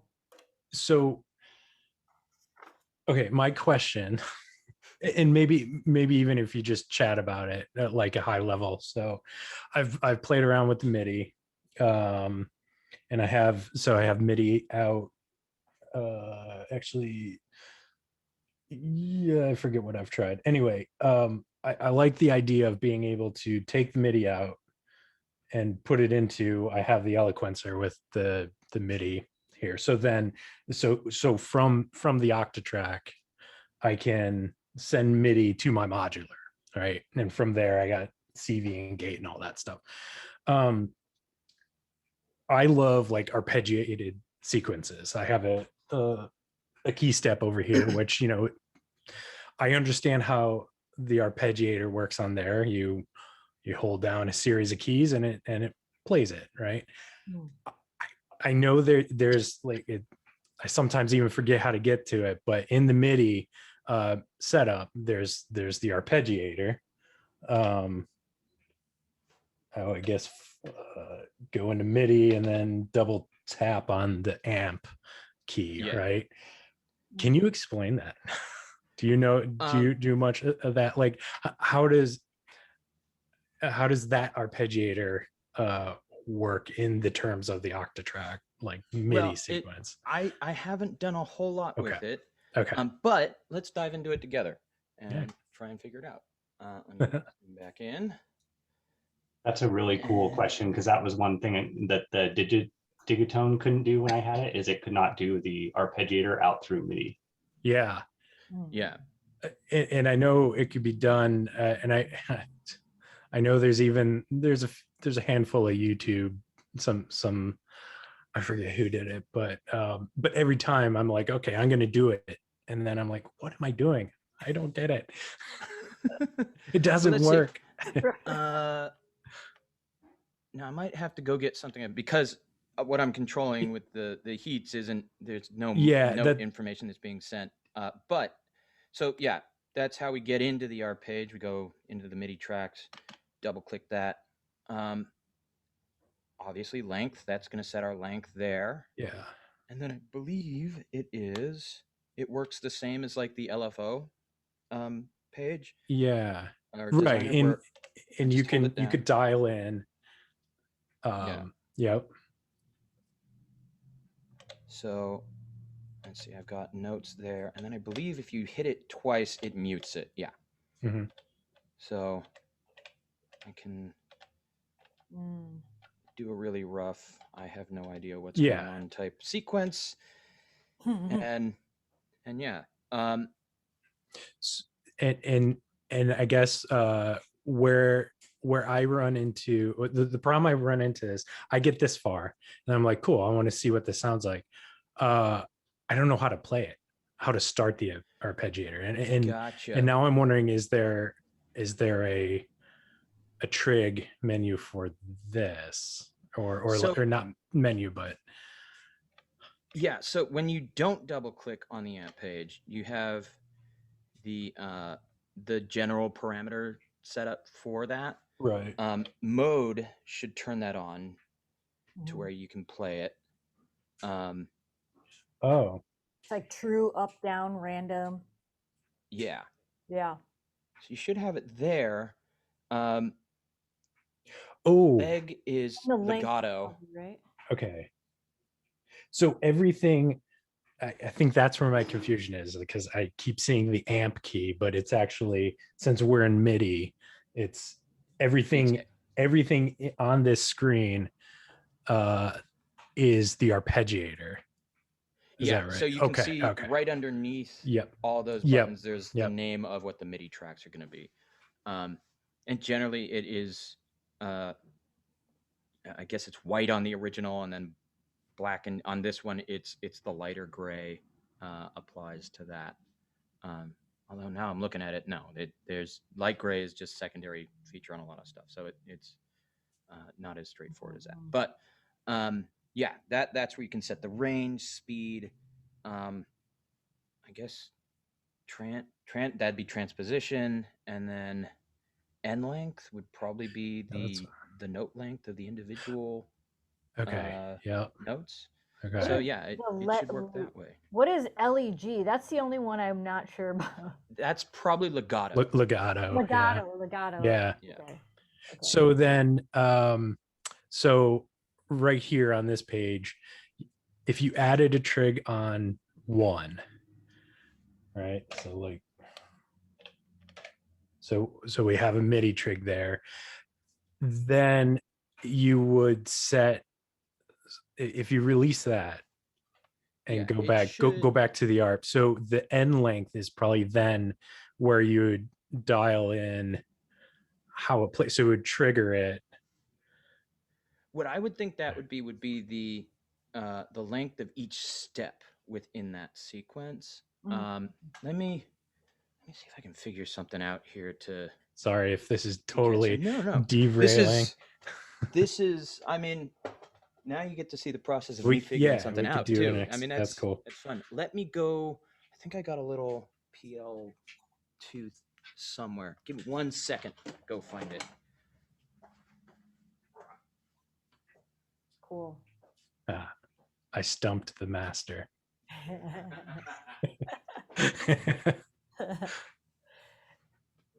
Yeah, I have never used the ARP on the Octatrack. Yeah, that was actually one of the.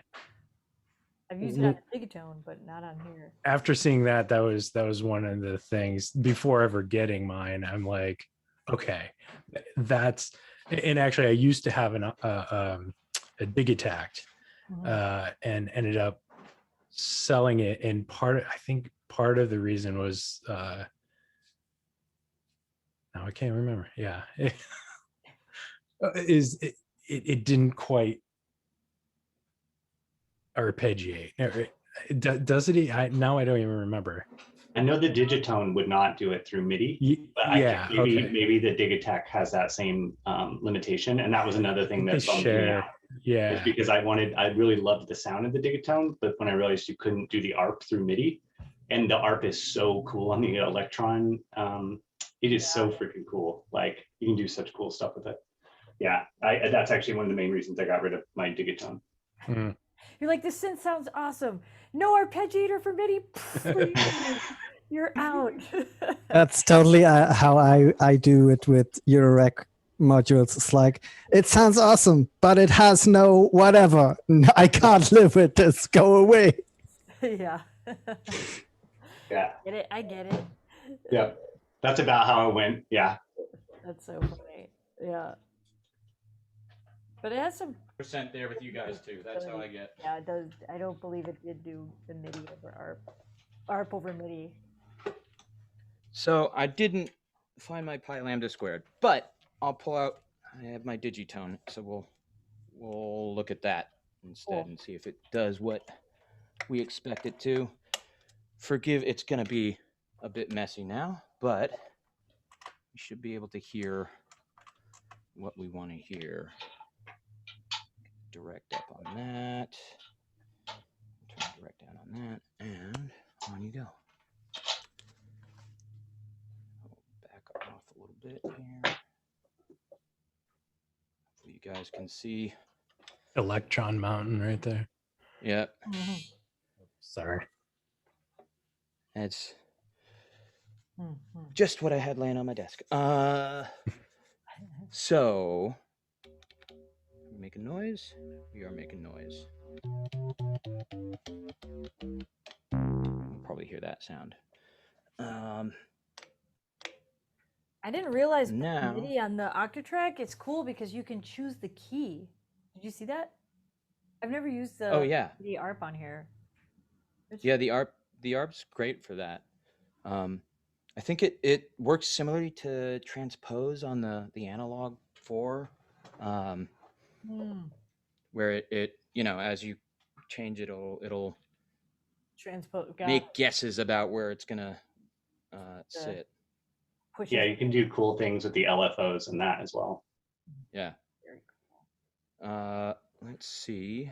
So I've got that. Okay, we're gonna need to assign the channel. And Maybe just say for the sake of, sorry, Alex, I know you're kind of Yeah. navigating yourself too, but just maybe say out loud like how you're assigning the channel, just for the video. Oh, and yeah, for yeah, yeah. Anyone else that wants to go back and kind of. my bad. So if I go to, I'm in my MIDI tracks, I'm on track 1, I'm gonna double click source or note, it's note in this, and we get the MIDI note set up. You have channel, and as you change that, you'll see it's highlighted on the top. And what that's indicating for me here is that I haven't committed to that. And almost always, and I don't know, well, maybe not on this. Let's try it where I don't assign my bank and program change and see if it actually sends, because on some devices you have to assign those for it to work for some reason. But once I turn it, I find the channel I want, and then I push it. Let's change it to something else. And then I push that knob, then it'll change to where it's assigned to that channel. So you're not going to end up scrolling through all your channels and messing up all your parameters if you're doing this quick on the fly. So we're on channel 1. I've got my digitone over here, and we don't want any of those. Let me just turn off our audio track so we're just hearing what's coming out of this. And I got to make sure. I'm just now making sure on my digitone that I am receiving. Oh, that's why I haven't plugged in a MIDI cable. It's always the cable. Yeah. I can't tell you how many times I've done that. Why isn't it work? Oh. I forgot to plug it in. There's no MIDI over USB on the Octatrack, correct? It's Not on just the through the DIN. Octatrack, Yeah. no. Okay. Yeah. It's literally just for the CF card. Doesn't do anything else. Yep. Yeah. Okay. So let's see. Now I am in MIDI in. That should be coming out. Let's see what it does. It's working. I think I have it set to a particularly low note.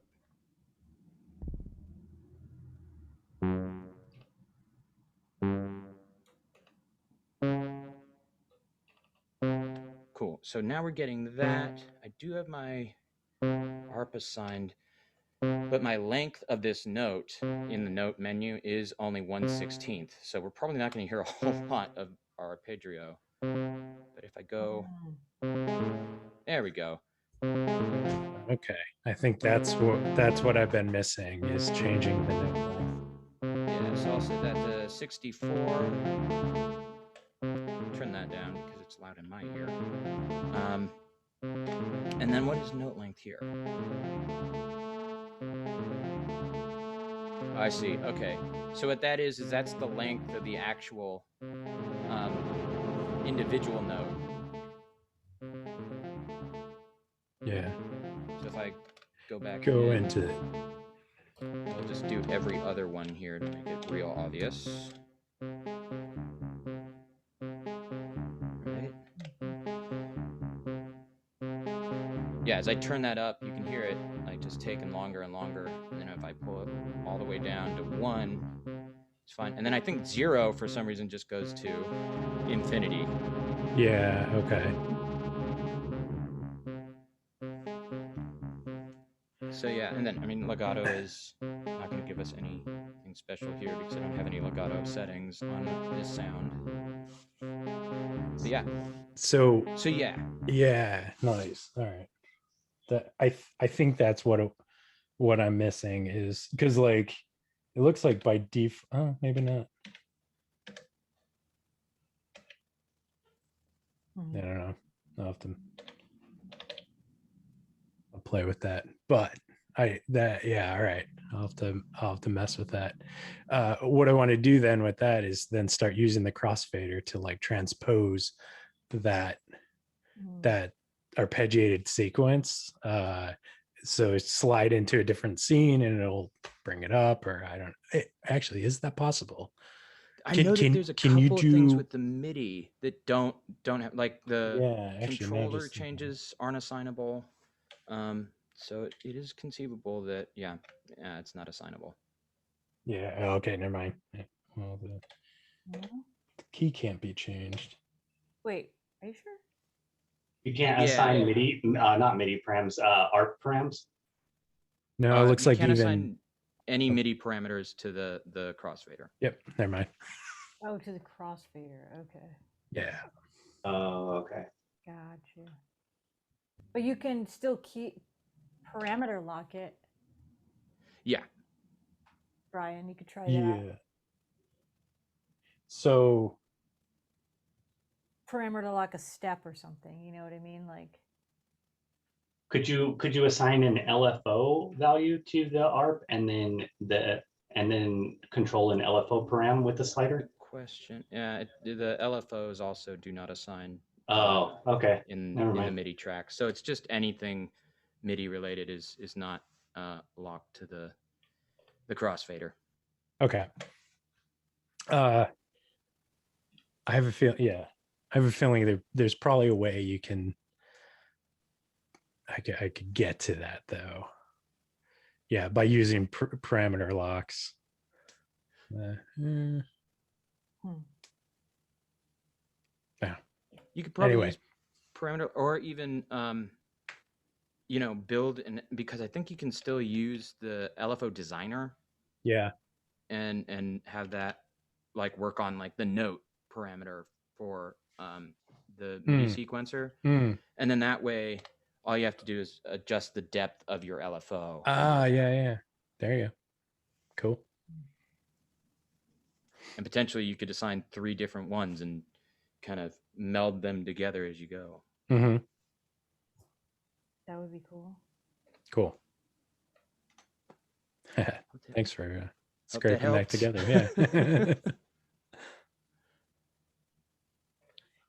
Anybody else got any questions?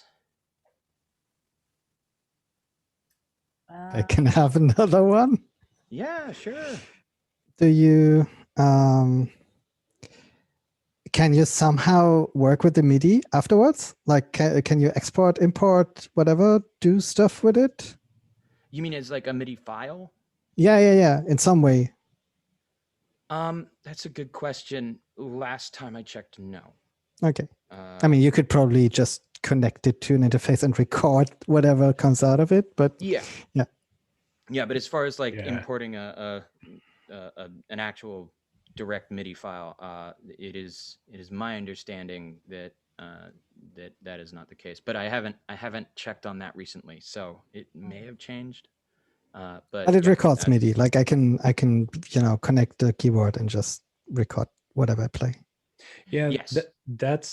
That's how I've done it. Well, I actually MIDI out of the Octatrack and then into my Eloquencer, and then set that to record the MIDI.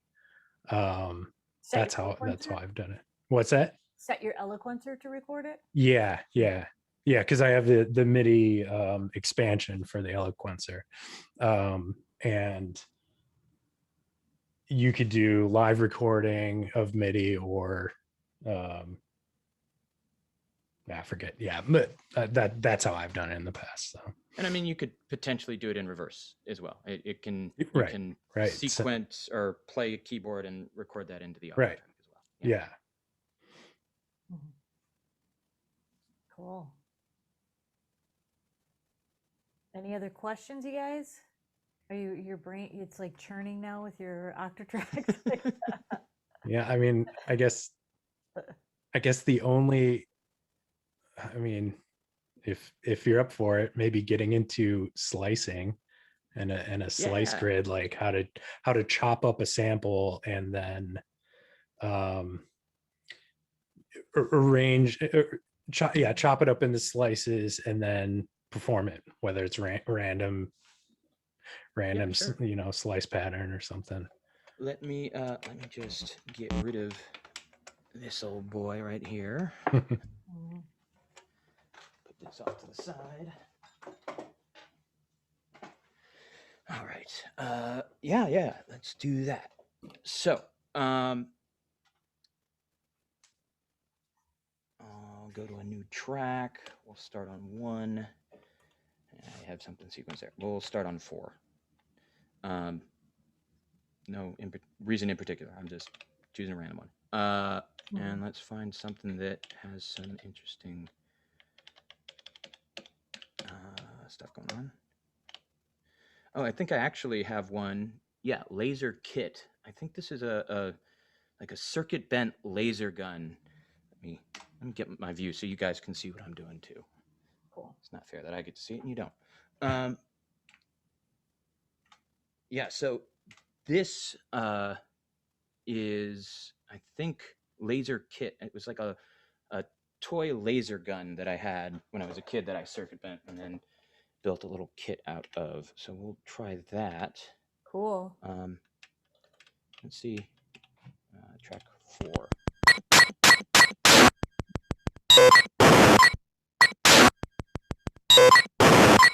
So yeah, you can hear I've got a couple of sounds in there. And did I already have it sliced up? Find out. I did. So that's okay. We'll still go in and look at how I did that anyways. So first things first, I set, when I've selected what I want to run as slices, in the source setup menu, I'm going to go to slice, which is encoder B. I'm going to turn that on, and you'll notice right next to it, len or length, you'll see that change from off to slice. And oh, there's a motorcycle going by. Sorry about that. When you're just sorry. So are you on a flex track or a static track, or does it matter? It doesn't matter in this case. Slices will work on both. But you have 2 options of length, either slice or time. Slice, of course, is going to give you a number of slices that it'll play through before it ends. Time will give you an absolute time. I'll leave it on slice. And then I'm going to go into our audio editor. And it's a little crazy looking at first. There we go. Get that nice and centered up so we can see that waveform.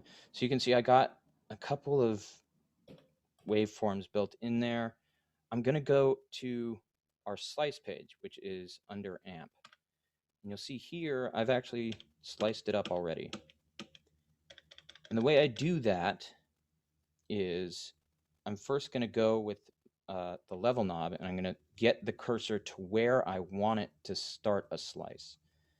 In this case, we will select, let's say, so I'm going to zoom in here so we can all see what I'm going to be doing. So can you see that waveform there well enough on the screen? So this portion right here between my fingers, that's what I'm going to want to slice and turn into a slice, right?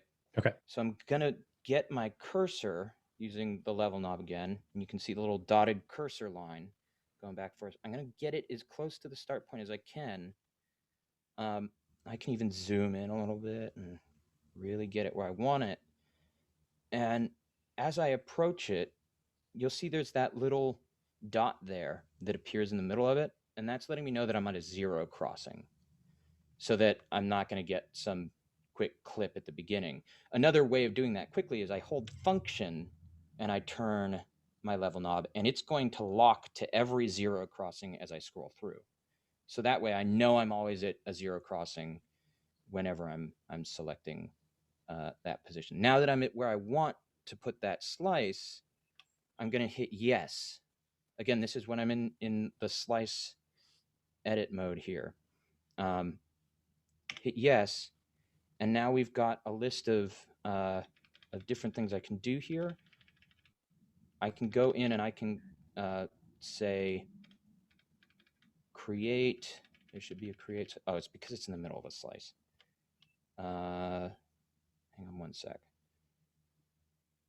Yeah, I can recreate that. So I'm going to quickly delete this slice so that we can redo it. There we go. Bye, slice. So I'm actually going to want to take this whole thing now, because that's what I had as a slice. This whole section that we're viewing right here, and I'm going to turn that into a new slice. So I'm going to go back. We're going to get to the head of that sound right there. I'm a little bit ahead of it. We'll tighten in on it. And we'll click yes. Yeah, and the first option is add slice here. It'll add a slice. And you can now see there's an S for start, an E for end. And then over here, A, B, and C. C is our end position. I can adjust my end position to where I want that to go. So I'll zoom out. I know I want it to go past here. And again, I'm going to want to end on a zero crossing so I don't get a click. And now I've got my slice. The other thing you can do with any slice is create a loop position. So where it's actually going to loop back to, I believe, once it reaches the end. So you can hear my slice there. And if I turn the loop position knob, which is encoder B, you'll see now we've got this line that says L at the top, and that'll assign my loop point. I'm going to put that at that second little transient there. And now when I'm pressing function yes to preview that, you can see now it's just going to sample over that and loop it until I stop playing it. So now I've got this slice set up, and I can do that to any of my slices. I can scroll through my current slices by pushing the left and right arrows and find which one I want to edit, what I've been missing, that kind of stuff. In fact, is that? Oh, no, that is a slice already. So that's one way of creating slices. Another way of creating slices, and I'm just going to do this with any old sample here. So here's another sample. I can create a slice grid just on, quickly if I have like a set drum beat or something like that. I don't think this is a drum beat. It's just a drone. Yeah, it's just a drone. But same thing. In that slice menu, I hit yes. And now down below it, you'll see we have delete all slices, all that. I'm going to go to create slice grid. And then it'll tell me how many slices, it'll ask me how many slices I want to slice it into. Let's just say 4. That's nice and basic and easy for this. We'll do that. Align markers to zero crossings, yes. Now I have 4, it's split it into 4 even slices. So I can use it that way as well. And that's kind of a quick way of setting up slices. An even quicker way of being able to set up slices and then have it assigned to your sequencer immediately. So here, if I turn this on, we're not going to hear anything because nothing's assigned to it. But if I were to go into that same menu again, let's go ahead and delete all the slices and start fresh. Delete all slices. If I go into that menu again, I go down to create linear locks. What that'll do is it's going to actually assign locks to the sequence. Oh, I do have to. Doesn't do it all one step. So yeah, here are my four slices. I go into create linear locks. Alter trigs, yes. And now it should have assigned to it. Oh, I have to assign the trigs first. That's right. So I have 4 trigs here. And now I can, in that audio editor, assign linear locks.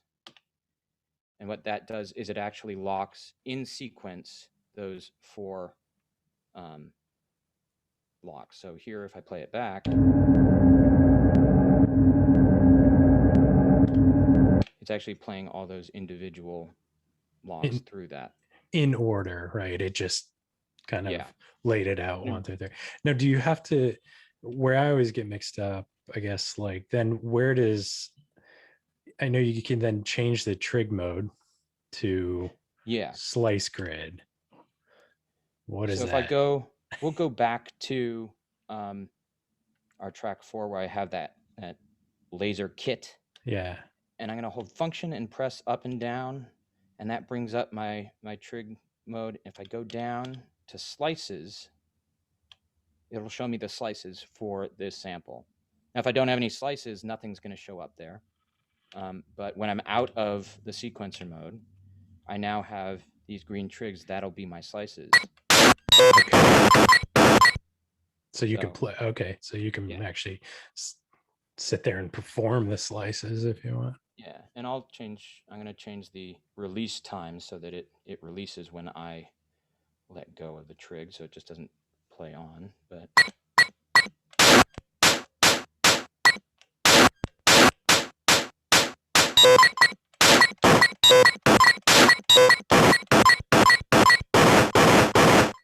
so you can hear it's playing those slices back, and you can record that. I'll turn that off. So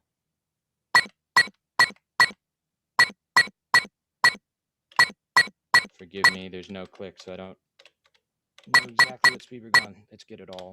There we go.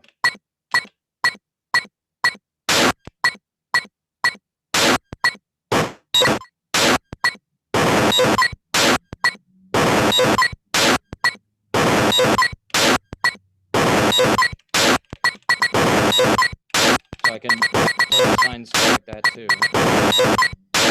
And get it quick that way.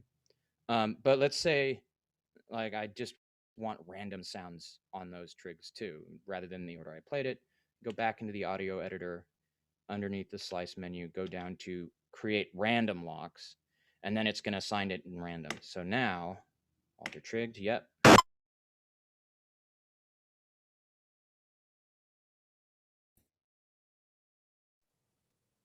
Wait for the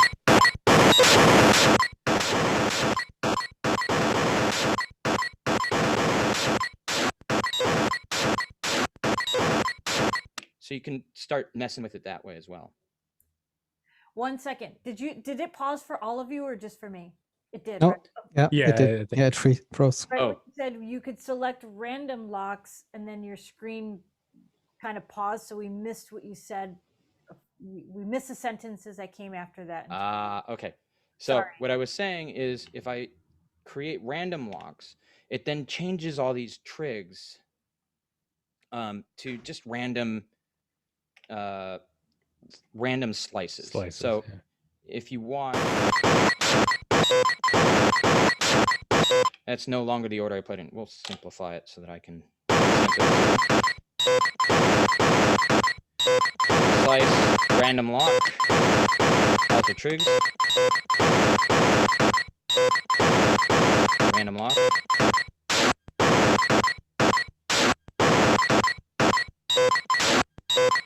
So I've kept the relative timing the same, but now I'm playing with, you know, what my timbres are in all those different places. And to verify what slices it assigned, would you then go back, like you'd exit the audio editor and see which ones should, it did? if you hold down the trig, you should see the slice number. Oh, okay. Yeah, so that's it's now start. assigned start would be SL, and when you see SL on the start, that's what lets you know that you're looking at a slice. Oh, I guess you're in slice mode. Okay. Yeah, I'll let's go back to track so we see it nice and big. Here you go. Yeah, SL5. Okay, there. So it shows that's what slice yeah. 5. And then you can actually manually say, no, I want it slice number 6 or whatever. Yeah. Okay. So let's say, slice number 1 right there. Which is kind of boring. So we'll change that to slice 2. Yeah. Okay. And now I've got that too. Length again, I can, we're getting just one slice here, and if let's make it longer so we can really hear the difference here. So those are just 2 slices playing back. If I change this to like 2 or 3, it should play through a bunch of slices. So.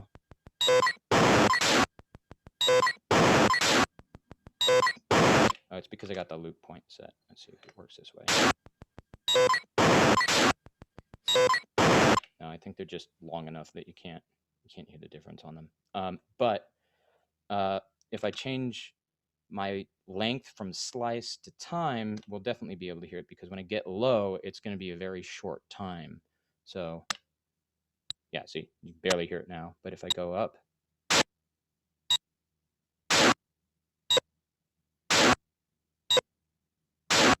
so I can really fine grain exactly where I want it. Like that one, that second one has a little bit of a click at the end I don't like. So I'm going to bring that in. There we go.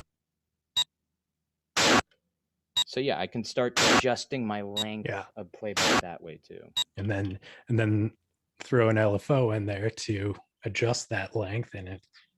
Oh yeah, let's do that. That sounds like fun. Sweet. I want to hear that happen. Alex, your camera for your head, just is it dead again? Off, so just shut it. You can just close that one. Yeah, just close that window, because we can still see the Octatrack. You know. Cool.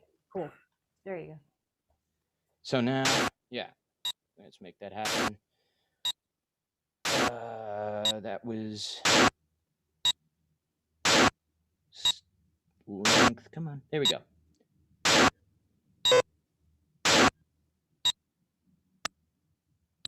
We do more of them, it should give us a more interesting.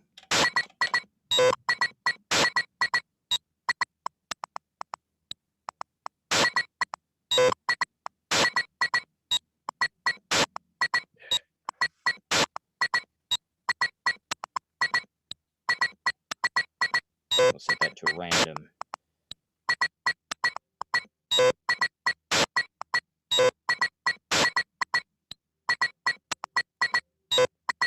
Yeah, I like that. On the fly. Yep, like it. Yeah. Fun. See, the LFO is freaking great. Yeah, I get it now. Awesome. Cool. Any other questions? Did I cover that enough for you? Is there any other question about the slice mode you had or anything like that? No, it's good. It's and it's all about repetition, seeing it again and again and again. Yeah. How about cool slots? Slots? Oh yeah. Slots in that mode is basically just your the slots that you have in either the static or the flex machine, depending on which one you're in. I'm in static now, right? Yeah. So I have these, so you can hear it. I'm sure you can hear more of me clicking the key than the actual sound. Let's see.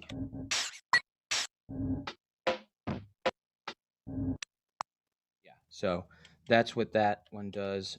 Chromatic is pretty straightforward. It's just, notes up and down.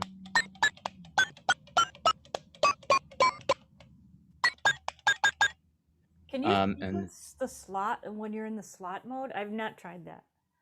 Yeah, any of these modes when you're recording will record to the sequence. So let's clear out that which I had before, and yeah. And I'm going to turn our cool LFO thing off so we can hear the note happening. There we go. Even the slot. Can you try it in slot mode? Yeah. Slot.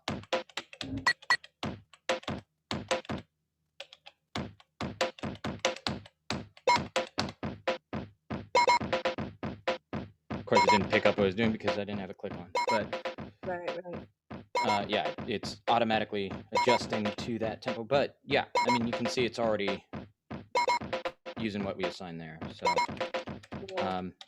slots, slices, chromatic, you name it, it'll work there. I think, yeah, that's all there is. Then quick mute is essentially the same thing as if you were to hit the mix button. And what you see down at the bottom, you have your MIDI tracks and your sample tracks on that, and they're just quick mutes. So that's all the trig modes, right? Yeah, and then track is nothing. Oh, cool. Awesome. Chris, Yeah. I know you said you have to dip too. I think Mod said she had to take off as well. Awesome. Yeah, it seems like I gotta bounce too. But I mean, All this right. could go on for. I know. Cool. Yeah. I mean, We could- as I told Trevor.